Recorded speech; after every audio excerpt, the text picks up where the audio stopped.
Let's go out to Kyle in Boise, Idaho. What's up, Kyle? Not too much. How are you, John? I'm doing good, man. Not too much.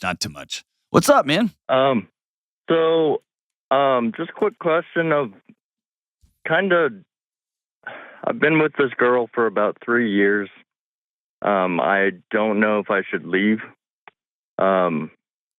It's been good, but sorry, I'm nervous. No, it's good. It's like, it's been fine. So she has mental and physical health problems. Okay. I've always been there for them, and I've never had a problem with any of that. But over the last year or so, she's been very controlling to a point where I'm not allowed to go see my family until she can see her family. And both of our families live in different states, so it's kind of hard to see either one of them. But we try to make it out whenever we can. It also goes as far as I'm not allowed to hang out with friends because she doesn't have her family or her friends in the state. That's hard, man. I'm sorry. Are y'all married? We are not. Okay. We've been dating for 3 years. Okay. The easy, flippant answer for me is this. The purpose of dating is to get to know somebody and get to practice safety and get to practice compatibility, get to practice intimacy. And over the last 36 months, you have come to realize, I don't want this life. Mm-hmm. I don't want somebody who, A, is going to be so utterly controlling in a way that makes no logical or rational sense, right? This is different if you call me and be like, I just want to go to the bar, dude. I only go 4 nights a week, and she wants me home with her. I would say you're a moron, right? That's not the case here. Right. This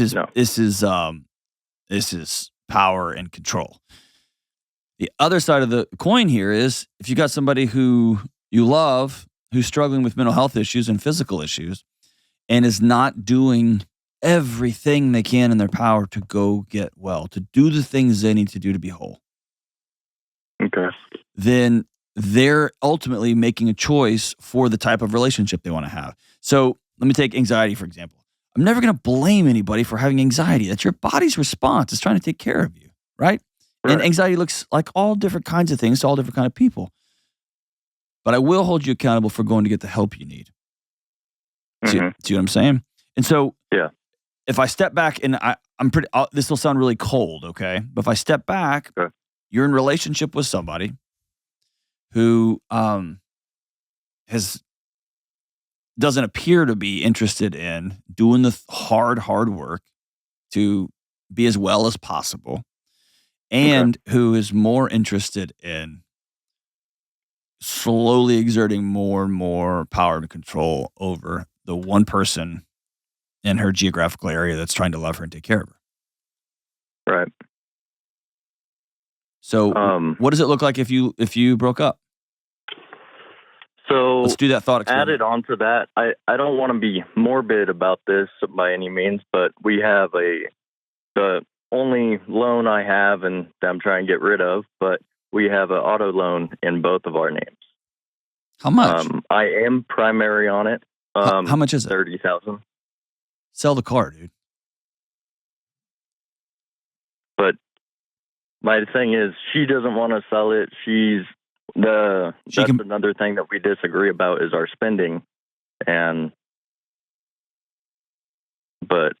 I want to sell it. I want to I'm all in on the Ramsey thing where I want to get out of debt. I don't like owing people money in general. I don't either. So, yeah. So here's the thing, man. Don't let, this is to quote Jocko, this is a non-factor. Okay. Give her the car and pay it off. And to quote Dave Ramsey, it's just a $30,000 stupid tax. Mm-hmm. Oh man, I got an auto loan with a girlfriend. That was dumb. Right. And I put both of our name on the title. That was dumb. That's all right. $30,000. Okay. It's less expensive than a divorce 3 years from now. True. right? Thank you. Ultimately, here's the deal. I'm not going to tell you to leave. I'm not going to tell you to break up. I'm not going to tell you to do any of those things. What I am going to tell Okay. you is you get to decide what your life looks like. Right. And you get to decide beyond what it looks like in terms of the size of the house or size of car, something like that. You get to decide the warmth and the air inside of your home. Is it electric and charged and chaotic, or is coming home a place of peace? Both you and the person you marry get to choose that. And we get so Right. lost with our diagnostics and our thises, and I've got this and this happened to me. Cool. I get to walk in my front door and decide how this place is going to be. And I'm going to work Okay.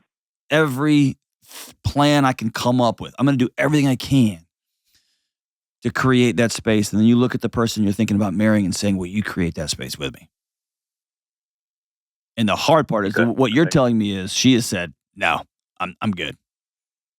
I'm going to do what I want to do when I want to do it. And by the way, so are freaking you. You are too. A little bit. Seems or a lot. You saying that, it makes me think I do come home and have to walk on eggshells a lot of your my house, days dude. after. It's your house. So It's your house. I wish more people would reverse engineer their life in that way. Because not owing anybody any money, that's a big deal for me. That sets off a lot of childhood triggers with money issues growing up. Not owing anybody any money, when I walk in the front door, there's never going to be a bill on my kitchen table that sends me off into the woods, right? This sends my 10-year-old self has to come out and try to sword fight and defend for me. right. It's never going to be there. I don't owe anybody money. And so for me, the reason I don't owe anybody any money is so I can walk in my house and drop my shoulders. I'm home.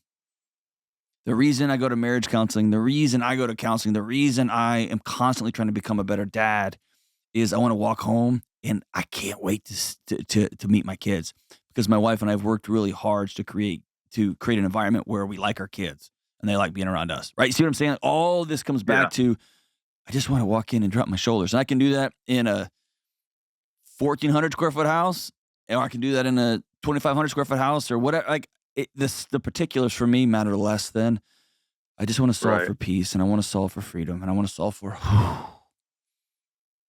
the same with clutter, that same stuff with crazy filled calendars. All that stuff works together. Mm-hmm. And so ask yourself, after 3 years of being together, like, she seems to be pretty clear on the kind of life she wants to have, which is whatever she wants, whenever she wants it. Okay. Come hell or high water, come anxiety, come stress, come frustration, come fights, come a sad, frustrated spouse. None of that matters. I get what I want when I want it. Mm-hmm. I'm just telling you, brother, you are worth peace.